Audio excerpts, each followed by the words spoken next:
Nous lisons dans Daniel chapitre 3, nous allons nous appesantir sur un verset, le verset 8. Mais ça va nous demander que nous puissions comprendre l'histoire. Parce que ça, c'est une histoire des serviteurs de Dieu.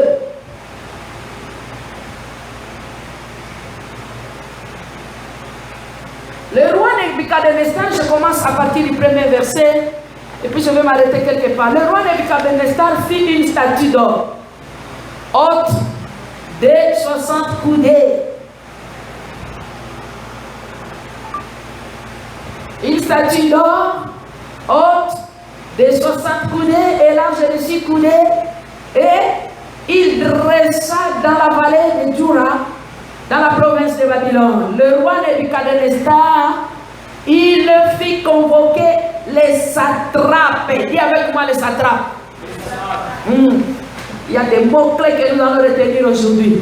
Les méchants, les satrapes, les intendants et les gouverneurs, les grands juges, les trésoriers, les jurisconsultes, les juges et tous les magistrats des provinces pour qu'ils se rendissent à la dédicace de la statue qu'avait élevé le roi Nebuchadnezzar.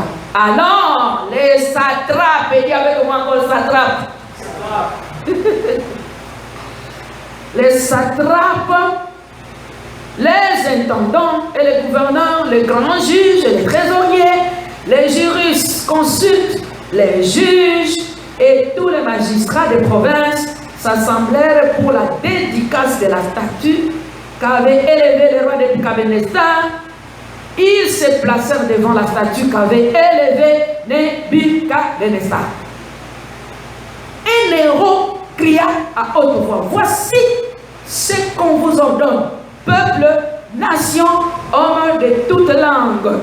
Au moment où vous entendrez les sons de la trompette, du chalumeau, de la guitare, de la sambique, du psalterion, de la cornemuse et de toutes sortes d'instruments de musique, vous vous prosternerez et vous adorerez la statue d'or qu'a élevé le roi Nebuchadnezzar. Quiconque ne se prosternera pas et n'adorera pas sera jeté en l'instant même au milieu d'une fournaise ardente. C'est pourquoi, au moment où tout le peuple entendirent les sons de la trompette, du chalumeau, de la guitare, de la sambique, du psalterion et de toutes sortes d'instruments de musique, tout le peuple, les nations, les hommes de toutes langues se prosternèrent et adorèrent la statue d'or qu'avait élevé le roi Nebuchadnezzar. À cette occasion, nous avons dit que nous allons insister sur le verset 8. C'est là que nous sommes. À cette occasion, dans le même temps, quelques Chaldéens, dis avec moi Chaldéens. Chaldéens. Nous avons lu les satrapes, maintenant les Chaldéens. À cette occasion et dans le même temps, quelques Chaldéens s'approchèrent et accusèrent les Juifs. Accusèrent les Juifs. Les accusateurs. Les accusateurs. Qu'est-ce qui s'est passé par la suite? Ils prirent la parole et dirent au roi Nebuchadnezzar: ô roi vie éternellement, tu as donné un ordre d'après lequel tous ceux qui entendraient le son de la trompette, du chalumeau, de la guitare, des sambiques, des psalterions, des cornemuses et de toutes sortes d'instruments devraient se prosterner devant la statue d'or. Et d'après lesquels quiconque ne se prosternerait pas et n'adorerait pas serait jeté au milieu de la fournaise ardente. Or, au verset 12. Or, il y a des Juifs à qui tu as remis l'intendance de la province de Babylone, Shadrach, Meshach et Abed-Nego. Hommes qui ne tiennent aucun compte de toi. Oh roi, ils ne servent pas de Dieu. Ils n'adorent point la statue d'or que tu as élevée. Alors, Nebuchadnezzar, irrité et furieux, donna l'ordre qu'on amena Shadrach, Meshach et Abed-Nego, et ces hommes furent amenés devant le roi. 14. Nebuchadnezzar prit la parole et leur dit: est-ce des propos délibérés, Shadrach, Meshach et Abed-Nego, que vous ne servez pas mes dieux et que vous n'adorez pas la statue d'or que j'ai élevée? Maintenant, tenez-vous prêts. Maintenant, tenez-vous prêts. Et au moment où vous entendrez le son de la trompette, du chalumeau, de la guitare, de la trabute, de tout ça, tous ces instruments-là, vous vous prosternerez et vous adorez la statue que j'ai faite. Si vous ne l'adorez pas, vous serez jeté à l'instant même. Dis avec moi l'instant même. À l'instant même, au milieu de la fournaise ardente. Et quel est le Dieu qui vous délivrera de ma main? 16. Shadrach, Meshach et Abed-Nego répliquèrent au roi Nebuchadnezzar: nous n'avons pas besoin de te répondre là-dessus. Acclamez le Seigneur. Nous n'avons pas besoin de te répondre là-dessus. Quel est ce Dieu-là qui va vous délivrer de ma main, moi, roi? Et les serviteurs de Dieu répondirent: nous n'avons point besoin de répondre là-dessus. Aujourd'hui, nous allons prier et notre prière va se diriger contre les satrapes et contre les chaldéens, les accusateurs. Souvent les accusateurs, comme nous venons de lire ici, je n'aime pas vraiment commenter là-bas parce que nous venons tous de lire. Souvent les accusateurs, ce sont des gens qui complotent. Des personnes qui ont comploté contre vous, c'est-à-dire qui vous ont tendu des pièges, et quand ils voient que le piège qu'ils vous ont tendu là, hein, vous avez résisté, ils viennent vous accuser. Et quand les Chaldéens vous accusent, d'abord nous devons savoir qui sont les Chaldéens. Vous savez, les Chaldéens, dans cette époque-là, les enfants d'Israël se trouvaient dans un autre pays. Ils étaient déportés dans le pays de Babylone, hein, en Mésopotamie, en Irak là-bas. Mésopotamie, c'est l'Irak maintenant. Le pays de Saddam Hussein. Ces gens-là sont des polythéistes. Ils n'ont pas un seul Dieu. D'abord, ils ne connaissent pas les dieux ici. Malheureusement, c'est le pays, bon, je ne sais pas, malheureusement, heureusement, c'est le pays de notre papa Abraham.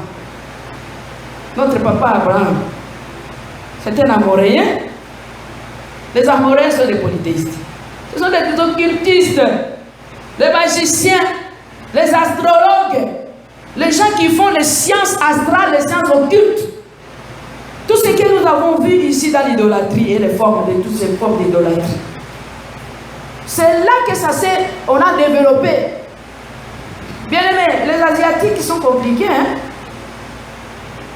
J'ai mon petit frère qui est là, il m'a dit ici on ne connaît pas Jésus, on ne connaît pas Dieu. Ils ont tout est Dieu, sauf le vrai. Le serpent peut être Dieu, hein? Le mouton il peut être Dieu, et tout peut être Dieu sauf le vrai Dieu. Alors, c'est là que nos frères, nos amis, les serviteurs de Dieu ici, les personnes qui ont la chair et le sang comme nous, ils étaient en train de travailler, ils étaient au service du roi. Alléluia. Mais ils ne savaient pas, je pense qu'ils savaient qu'ils travaillaient au milieu des ennemis.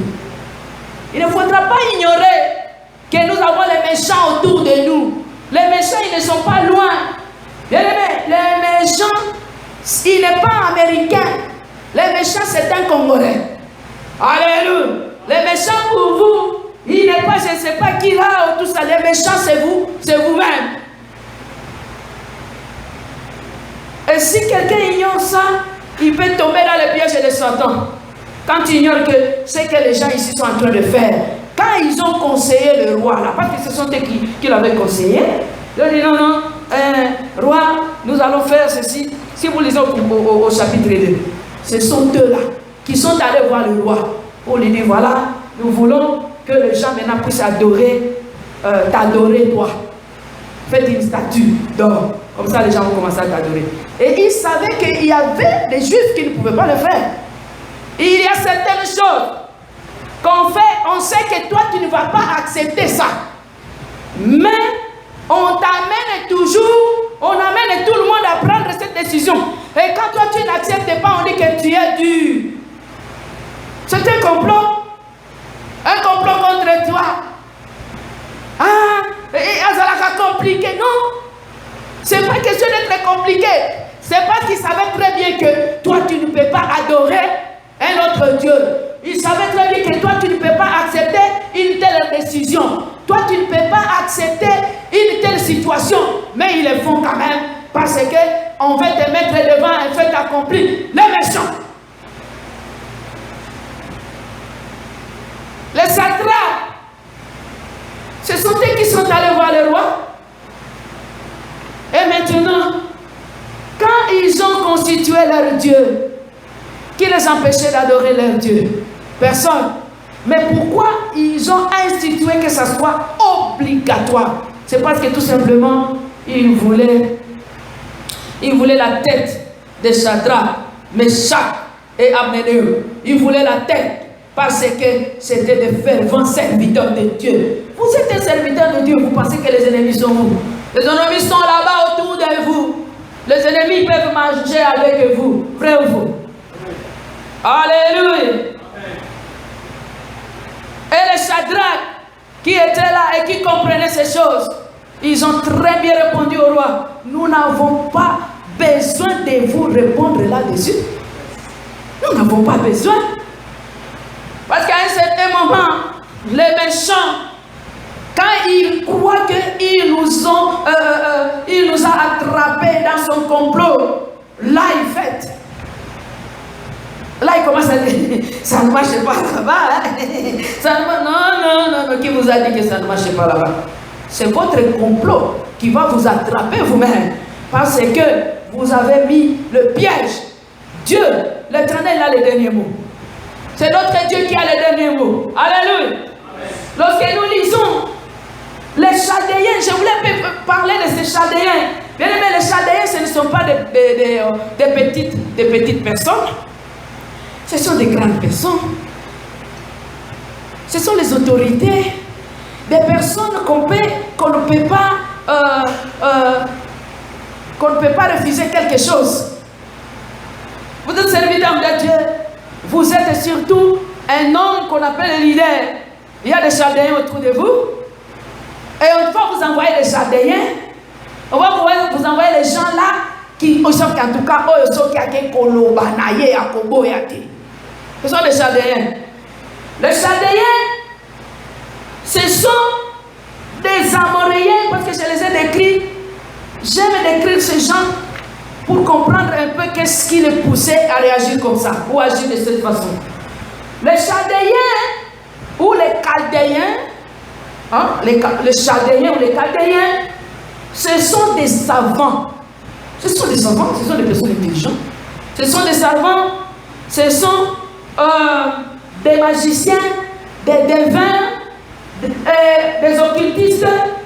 Ils sont des agents de Satan. Et ce sont des personnes qui ont la parole. Quand ils vous disent quelque chose, ils peuvent même vous convaincre. Ce sont ces gens-là qui ont convaincu le roi Nebuchadnezzar de faire cette histoire. Parce que depuis tout ce temps-là, la Bible nous dit qu'il n'y avait pas de problème entre le roi Shadrach, Meshach, il n'y avait pas de problème parce qu'on leur avait confié l'intendance. C'est-à-dire qu'ils étaient les gouverneurs des gouverneurs. Ils étaient les chefs du gouvernement. Ce sont eux qui avaient l'autorité gouvernementale, administrative. L'intendance, c'est l'économie. Ils avaient l'économie du pays entre leurs mains. Alléluia. Amen.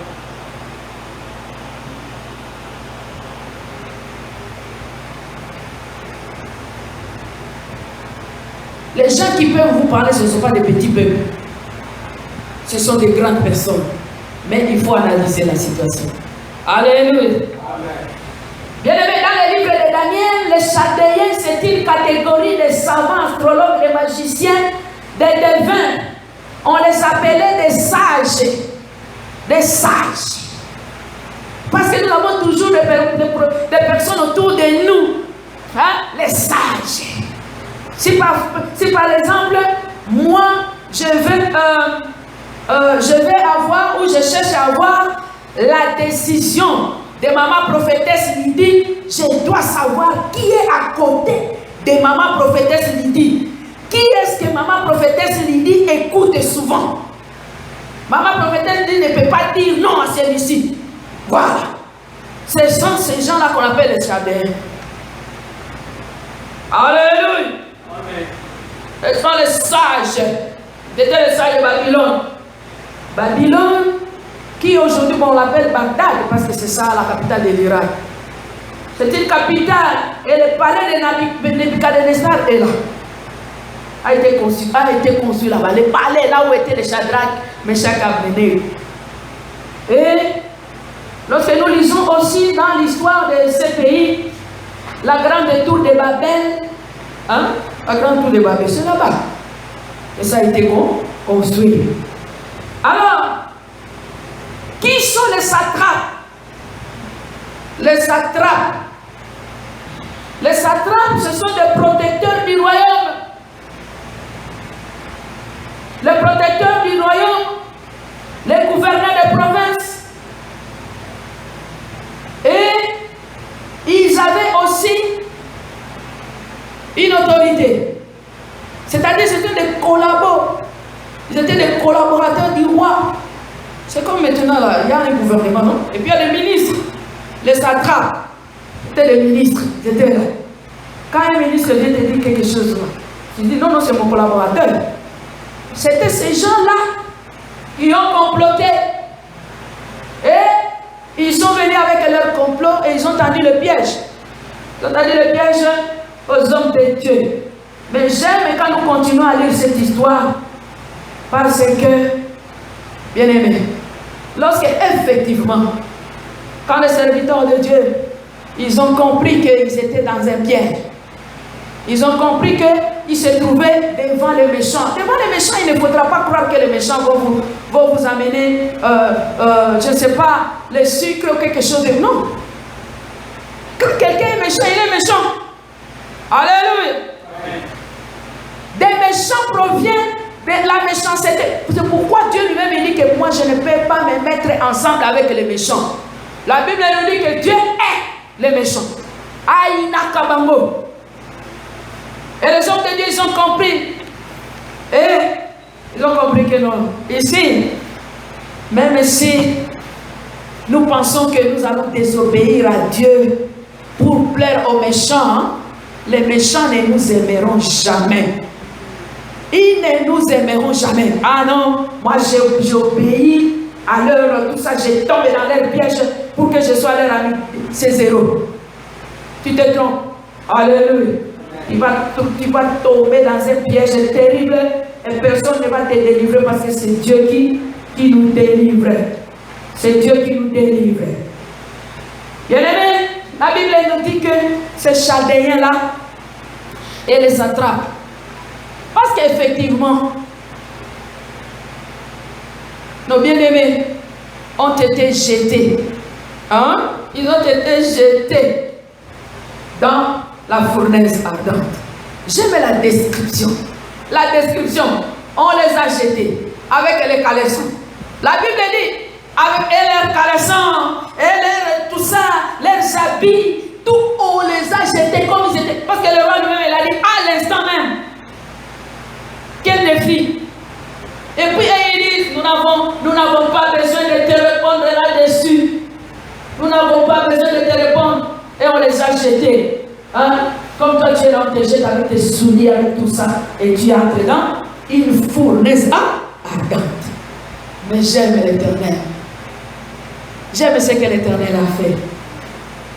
Alléluia. Bien aimé, il faut accepter de marcher dans le feu. Dis, je dois marcher dans le feu. Oui. Il faut accepter parfois certaines conséquences dans la vie, tout simplement parce que tu n'as pas obéi aux choses des méchants. Vous acceptez. Je n'ai pas obéi. Je n'ai pas été dans leur conciliabule. Je n'ai pas accepté leur schéma. Je n'ai pas, parce que c'est un schéma qui ne répond pas aux normes de Dieu. Ça a des conséquences. Vous voyez que ça n'a pas de conséquences. Parce que les gens là qui complotent contre vous, ils cherchent quelque chose. Ils cherchent qui est le malheur. Et le complot était tellement bien organisé par les hommes intelligents. Les personnes qui font les complots, ce sont des intelligents. Ils savent très bien que si nous faisons ceci, nous allons l'attraper comme ça.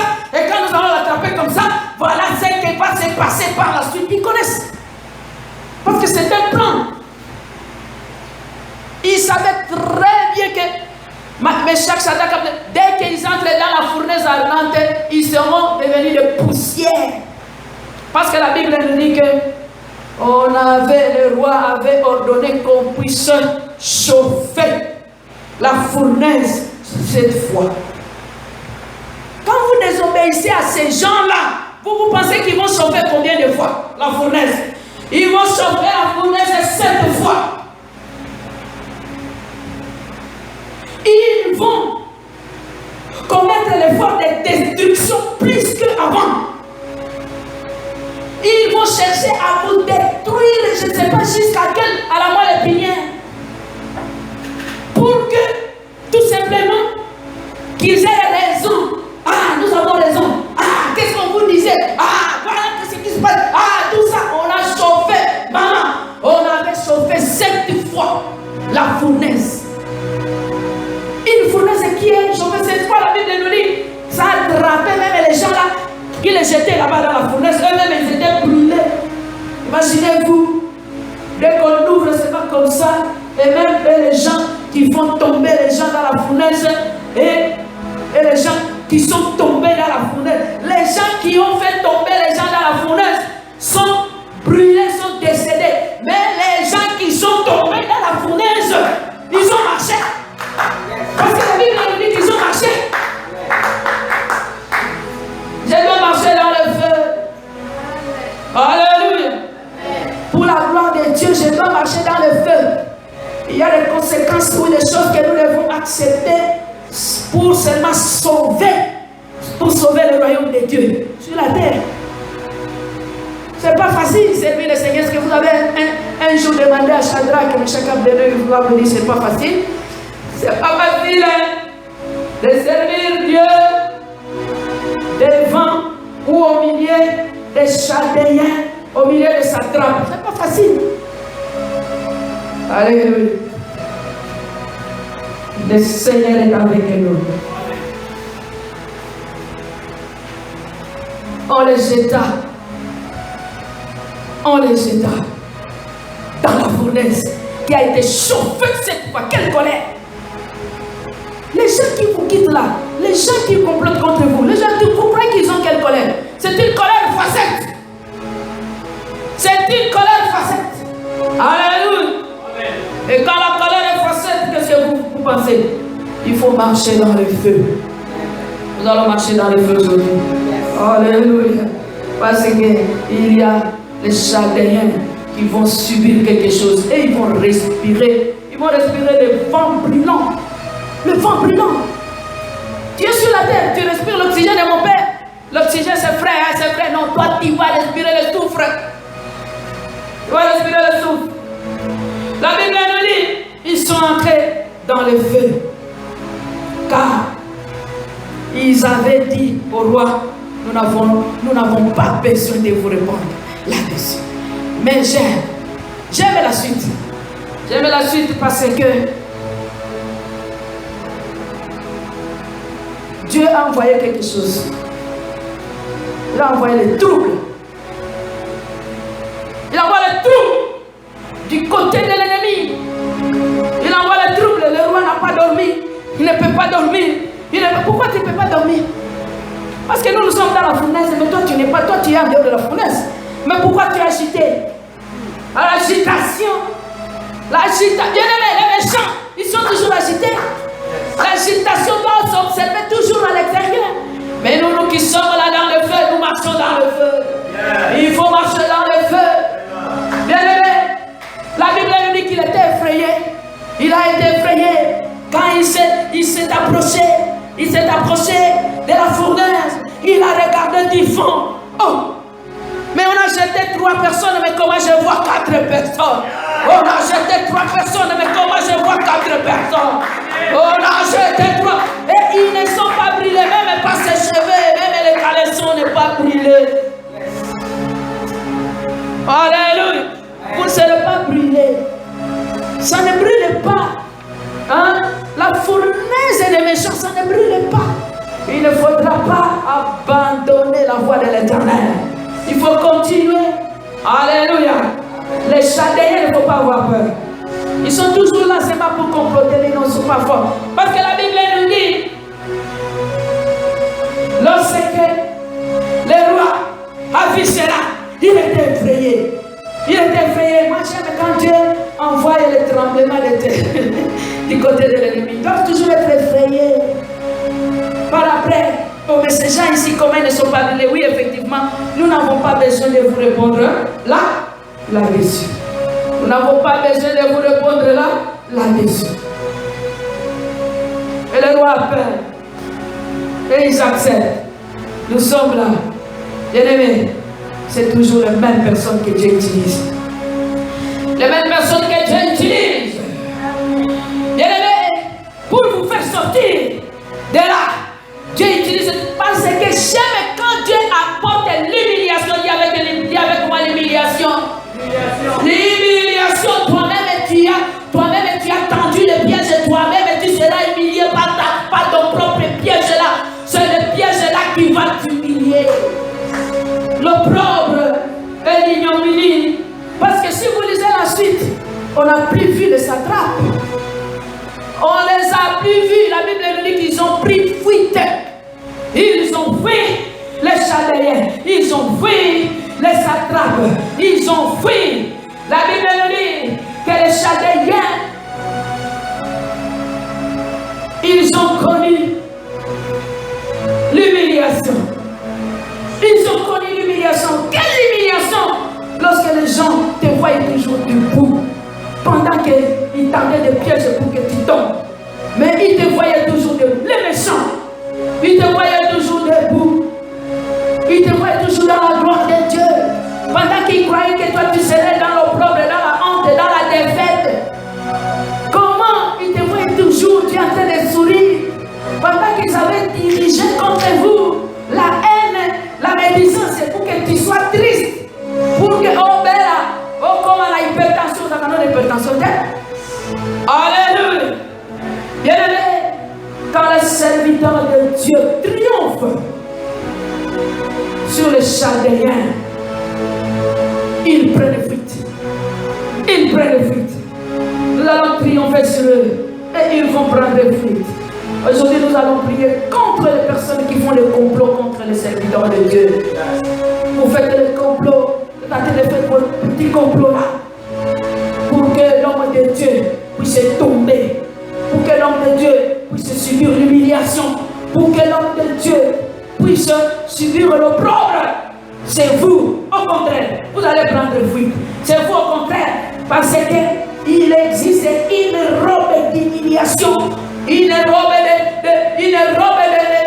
d'opprobre. Le roi David, il dit,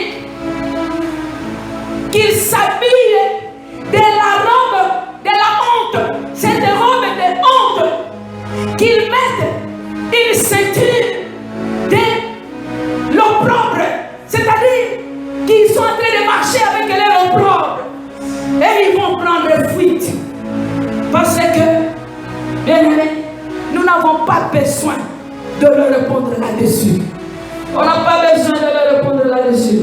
Est-ce que vous êtes d'accord avec la parole de Dieu? Acclamez d'abord cette parole. Parce que aujourd'hui nous allons prier. Nous allons prier parce que les Chaldéens allumaient le feu. Ils créaient le problème. Ils créent le problème, mais ils sont les premiers à fuir. Les Chaldéens, ils ont allumé le feu. Mais ces feux-là ont entraîné la mort des gens, ont entraîné l'opprobre du roi même, de toute une nation. Et le roi a pris notre décision. À partir d'aujourd'hui, nous allons adorer le Dieu de Meshach, Shadrach et Abednego. Quelle honte! Ça, c'est la bonne chose que notre Dieu fait. Il ne supporte pas l'humiliation parce que nous allons prier pour qu'il reçoive effectivement l'humiliation. Il ne supporte pas l'humiliation. Il ne supporte pas que vous puissiez vous réconcilier, vous puissiez continuer l'œuvre de Dieu, que vous puissiez vous réconcilier entre vous. Il ne supporte pas les gens qui allument le feu, les gens qui veulent séparer les gens, les gens qui donnent la division, qui créent la division entre le maître et les collaborateurs, les pasteurs avec les autres collaborateurs. Ils ne supportent jamais l'humiliation parce qu'ils sont les premiers à prendre fuite. Ce sont les Chaldéens. Aujourd'hui, nous allons prier. Nous allons prier. Nous allons prier notre Dieu parce que nous n'avons pas besoin de leur répondre. Ils ont créé le problème. Ils font des complots. Ils font les complots contre nous. Ils font comme le complot contre le vrai de Dieu. Ils ont déjà comploté. D'ici la fin de l'année, il y a des gens qui vont tomber dans les complots. Il y a des personnes qui vont tomber dans les complots. Dans les complots. Mais aujourd'hui, le Saint-Esprit nous donne l'occasion de combattre. Le culte de combat spirituel, c'est pour moi et puis c'est pour vous. C'est pour l'intérêt de Dieu. C'est pour l'intérêt de Dieu. Bien-aimés, nous allons prier.